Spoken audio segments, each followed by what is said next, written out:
Okay, so for today we are going to be talking about scale factor and how it affects shapes via like their perimeter. How does it have an impact on area? We might even discuss a little bit on the impact that happens with volume as well. So as we have stated before, we know that if we are trying to identify the scale factor of a shape when we're going from an original to a new, we know that scale factor, and for now on, when I say scale factor, I'm just going to call it SF, okay, because I don't feel like writing it out. We know that we can use the scale factor to find the scale factor by division, right? We would take whatever our new measurements were, and we would divide it by our old measurements or the original shape, okay? So knowing that that is how we can find scale factor, we can use scale factor to change an old shape into a new shape. By taking whatever our old shape was and multiplying it by the scale factor's measurement, and that would give us the new measurement. Or we could take a new measurement, divide it by scale factor, and that would give us back to the old measurement, that kind of thing. Okay? So knowing that piece of information, if we're taking a look here at this shape, we've got a rectangle that's a 2 by 4. Right, we're using the mosaic tiles or the grid to be able to show a visual representation of area here. So if I were to not even using the numbers, forget about the 2, forget about the 4, we're just looking at this block, how many square tiles is the area of this small rectangle? 8, right? There's 4 on the top, there's 4 on the bottom, okay? So noticing that 2 times 4 also would happen to be equal to 8. So we know that this measurement is going to be an area of 8. We can utilize our process of finding length times width if we wanted to. So we know that the length in this case happens to be the 4, which is located right here. We know that the width happens to be a 2, located right there. And that if we were to multiply them, we would find an area that is 8 units squared. 8 units squared. Now, we also happen to know, like I said before, if we take the old measurements and we multiply it by the scale factor, that'll equal the new measurements. So if I were to go ahead and make this mosaic 3 times bigger, because I have a scale factor that is 3. I have a scale factor of 3. So if I were to multiply each of these measurements by 3, so 2 times 3 and 4 times 3, then what would make my new measurements? What would my new width here be? What would this width become? 6, right? 2 times 3 is 6. And you could even count it. You could go 1, 2, 3, 4, 5, 6, right? What would my new length become? 12, right? If we do 4 times 3, 4 times 3 would become 12. And again, you could count 1, 2, 3, 4, 5, 6, 7, 8, 9, 10, 11, and 12. So you could go ahead and count that as well. So we can see then if we want to find the area, again, we would take the length, which was 12, and we would multiply it by the width, which was 6, and 12 times 6 becomes 72 units squared. So taking a look here, our original area went from 8 to 72. But my scale factor was only 3. So did my area become 3 times bigger? No. Because what's 8 times 3? 24. It didn't change to 24. So area has a very different impact. Okay, scale factor on area is a very different impact, and we're going to be talking about what that impact is in just a moment. Okay, so I wanted to make sure that you guys notice that even though the scale factor was 3, our area did not become 3 times bigger. Okay, only the side measurements became 3 times bigger. So let's take a look here. We're going to do the same thing again. What I want you guys to do is here is the original shape. Our original shape is an 8 by 10. I want you to find the old area of the shape, and then if the scale factor is 1/2, 1/2, what will the new area be of this rectangular shape? So go ahead and do this one. Find the old area, find the new area.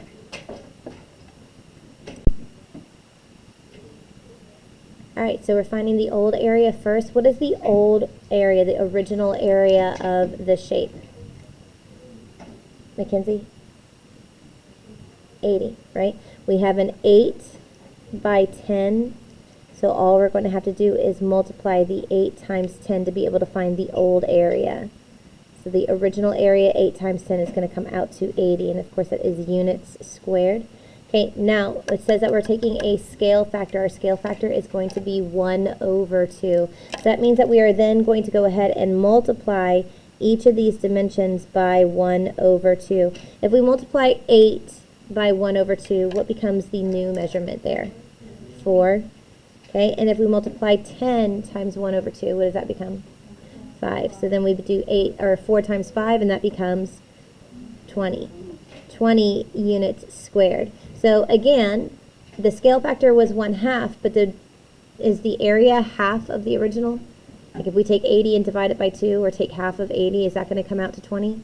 No. So something is going on here that we are going to try to figure out what that rhythm, what is the impact that is happening here. Okay, so I want you guys to take a moment. Your original area for the first one was an 8, and it went to a 72 when you had a scale factor of 3. For here, the original was 80, and you went to a 20 when the original scale factor was 1/2. What do you see is happening? What pattern is occurring? So I want you to take a moment, write down your thoughts. What kind of pattern do you think is going there? What kind of rule do you think you can create that happens to happen with area? All right, what kind of rule do you think is happening? Mackenzie, you want to try?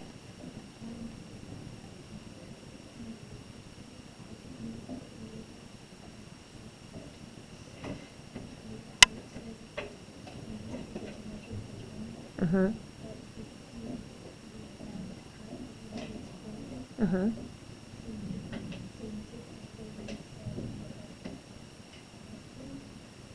Okay. What about with the 8 and the 72?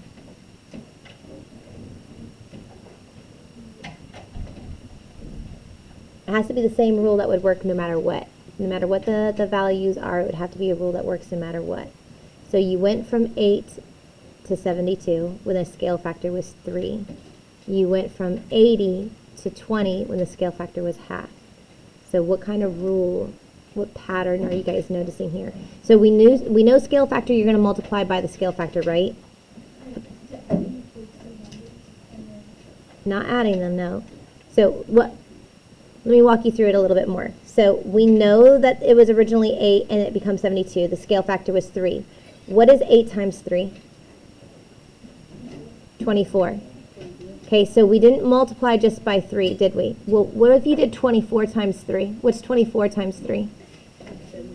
72. So when we went from area to the new area, we not only multiplied by the scale factor, but we multiplied it by it again. What is that called when you multiply by a number and then multiply it by itself again? What's another way of saying a number times itself? Huh? Squared. So with scale factor, instead of multiplying an area by the scale factor, you're multiplying by the scale factor squared. So that's what's happening here. So I want you to make note of that. For area,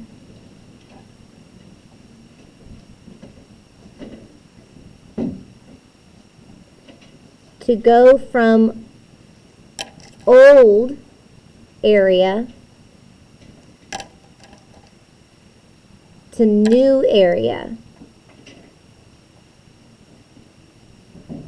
then what you're going to do is you're going to take the old area and you're going to multiply it by whatever your scale factor is squared. Whatever your scale factor happens to be, you're going to square that value. You're going to multiply it by itself, and you'll multiply that to the old area. So what is 3 squared? Come on, guys. 3 squared. 3 times 3. 9. What's 8 times 9? 72. Let's do the same thing here. Our scale factor was 1 over 2. What's 1 over 2 squared? So if you do 1 over 2 times 1 over 2, what is that? 1/4. So we're taking 1/4. If we do 80 times 1/4, we get 20. Okay? So what you're doing with area, the way area is impacted, it's not just the scale factor, it's your scale factor to the second power. So scale factor times scale factor again. Okay? And that makes sense, right? Because we didn't just multiply one of the measurements by the scale factor, we multiplied both measurements by the scale factor. So you're multiplying it by itself twice. Okay? Let's take a look here. If you make a scaled copy of the rectangle shown using a scale factor of 4, what is the area of the scale factor going to be? Okay, so let's go ahead and find the area of this original. This original has a value of 8 and 5. So 8 times 5 was what? 40. So if we do 8 times 5, we're going to equal 40. Now, I'm not going to change the dimensions right now. I'm just going to focus on what I saw here. That if I take that old area and multiply it by the scale factor squared, I should be able to get my new area. So here's my scale factor. Okay, my scale factor is equal to 4. So if I multiply this by 4 squared, then I should get to my new area. What is 4 squared? What is 4 times 4? 16. So we're going to do 100, or we're going to do 40 times 16. What is 40 times 16 going to give us? 640. Okay, so now let's check it. We always want to double check it. Here, if I know my scale factor is a 4, if I multiply this one by 4 and I multiply this by 4, then that's going to wind up becoming a 32 by 20. And if we do 32 times 20, again, we will get 640. It's important that you understand that you need to do your scale factor squared, because they might not always give you the dimensions. They might only tell you, hey, you have an area of 10. You have a scale factor of 5. What is the new area going to be? So you would have to know that you're taking the old area of 10 and multiplying it by 5 squared, the scale factor squared, okay, without having any dimensions. And it does not matter the shape. It doesn't matter whether it is a rectangle, it could be a pentagon, it could be a triangle, a circle. It's the same. Area is always going to be impacted by scale factor squared. Isaiah, head up. All right, flip it on over to the next. Taking a look here. Now notice I said only the area is going to be impacted by the scale factor squared. Perimeter is not going to have any kind of change. Perimeter will still be multiplied just by scale factor. It's not going to have a scale factor squared. Okay? The reason for that is because perimeter is still in a unit measurement of 1, whereas area is a squared measure. So think, area is a square unit, so therefore scale factor gets squared. What do you think would happen to volume? If we had to do a volume, so if we know perimeter is going to be normal scale factor, area is going to be scale factor squared, what do you think volume is going to be a scale factor of? Vincent? Cubed, because volume is a cubic measurement. Very good. All right, so let's take a look here. A builder is using the scale drawing shown to build a house. The figure below shows the blueprint of the family room. So we have a measurement that is 5 centimeters by 3 centimeters. And we also have a scale factor that lets us know that 1 centimeter for your old is going to be equivalent to 3.5 centimeters for your new. So that means that you have a scale factor that is new divided by old. So 3.5 divided by 1, which in this case would just be 3.5. So we have a scale factor that's 3.5.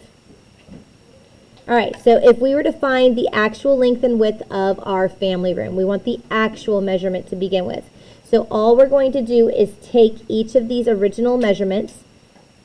We're going to take the 5 and we're going to multiply it by 3.5. And we're going to take the 3 and we're going to multiply it by 3.5. That's going to find the the actual measurements for the family room. So 5 times 3.5 is going to give us 17.5, and that's going to be feet, because we're measuring in feet. And then 3 times 3.5 is going to come out to 10.5 feet. That's the actual measurements. So now we want to find the perimeter and the area for the actual family room. So we could go about it the long way. We could go, okay, I know that these measurements are 17.5 and 10.5. If I'm finding perimeter of a rectangle, what do I have to do? How do I find perimeter of a shape, guys?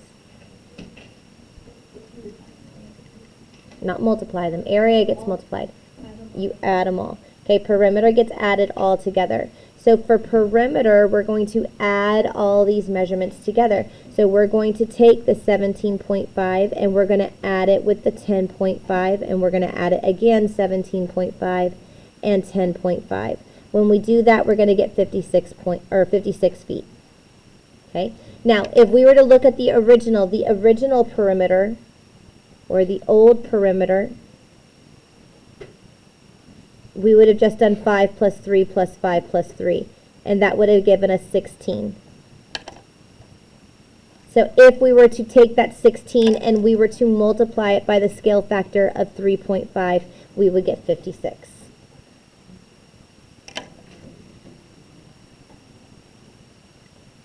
Okay, so you could either take the old perimeter, multiply it by your scale factor to get your new perimeter, or you could use the new measurements that you found. Okay, same thing for area. We can technically take the old area.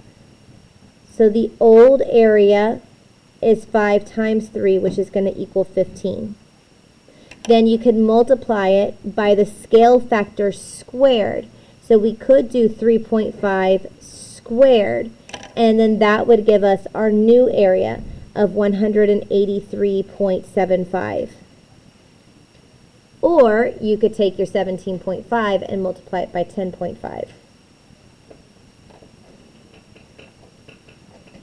And you would still get 183.75 feet squared. So you need to understand that there are multiple ways of going about finding your perimeter and area.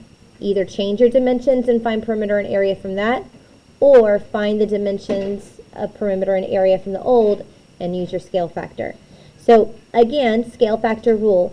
If we're talking about the perimeter, you just multiply by the scale factor.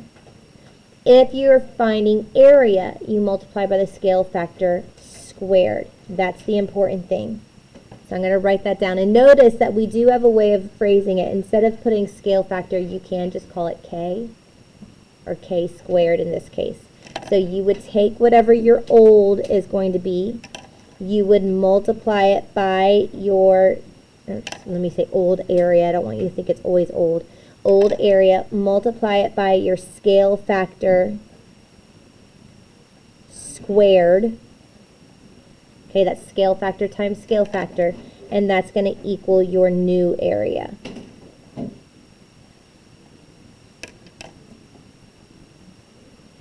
All right. So let's take a look here. I want to find the old measurements for perimeter. And I want to find the old measurements for area of this shape. Find the old measurements of the perimeter. Find the old measurements for the area. And then I want you to find the new measurements for perimeter and area. Go ahead and do that now. Okay, so let's take a look. So for our old perimeter in this case, all we're doing is combining these together. If we know this is 12 and this is 7, then that means that this is also 12 and this is also 7 here.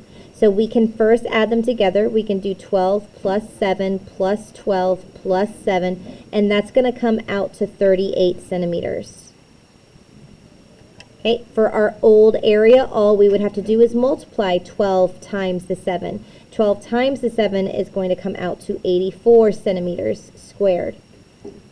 Okay, now remember, with scale factor, because our scale factor is a 4, for perimeter, you only multiply by scale factor one time. You just multiply by the scale factor. For area, you would multiply by the scale factor squared. So for perimeter, we're multiplying by 4. For area, we're multiplying by 4 squared. So our new perimeter is going to wind up being 152 centimeters. Our new area is going to wind up being 1,344 centimeters squared. Go ahead and flip to the last page.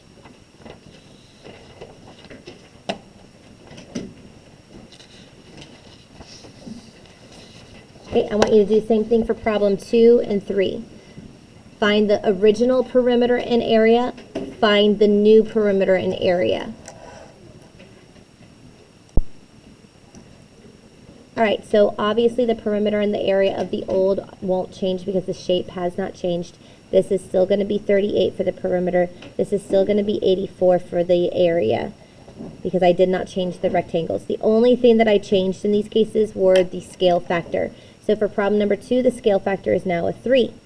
So we're multiplying the perimeter by 3, and that's going to become a new perimeter of 114 centimeters. For the area, we're going to multiply it by 3 squared, or 9. So that becomes 756 centimeters squared. For problem 3, the scale factor is now a 1/2. So for perimeter, we're just going to multiply by a 1/2. And that's going to come out to a new perimeter of 19 centimeters. For area, we would multiply by a 1/2 squared, which actually is 1/4. And that would come out to 21 centimeters squared. Now, when you're given the actual shape and you're given the dimensions, it's easy for you to be able to find the area or the perimeter by just doing scale factor to the shape itself. But in a lot of cases, you won't be given the actual shapes. You're just going to be given an area measurement. So if I say, hey, I've got an area that is 72 inches squared, and I give you a listing of different scale factors, and I want to know how is that going to impact your new area, then you need to know, again, that all you're doing is taking the old and multiplying it by the scale factor that is squared. So we're multiplying it by 2 squared in this case. So 72 times 2 squared is going to wind up being 288. If our scale factor was 3, we would take 72 and multiply it by 3 squared, or by 9. And that would become 648. I want you guys to finish off the rest of this table. All right, if the scale factor is 4, what will the area become? If the scale factor is a 4, what's the area going to become, Isaiah? Good, 1,152, because you would multiply it by 4 squared or multiply by 16. What if the scale factor was a 5? What is the area now going to become? Madison? 1,800, very good. Okay, if we multiplied by 5 squared, that would be the same thing as multiplying by 25. What if the scale factor was 1/2? Scale factor was 1/2, what is the new area going to become? Nabhan? 18. Okay, so technically multiplying by 1/2 squared is the same thing as multiplying by 1/4. What about when the scale factor was 1/3? 1/3, what does the new area become? Go ahead, Madison. 8. All right, so like I said, scale factor has an impact by doing squaring it, in order to find the impact on area. Perimeter, it's just scale factor like normal. You have an IXL skill that is practicing your scale factor with perimeter and area. It's a single skill.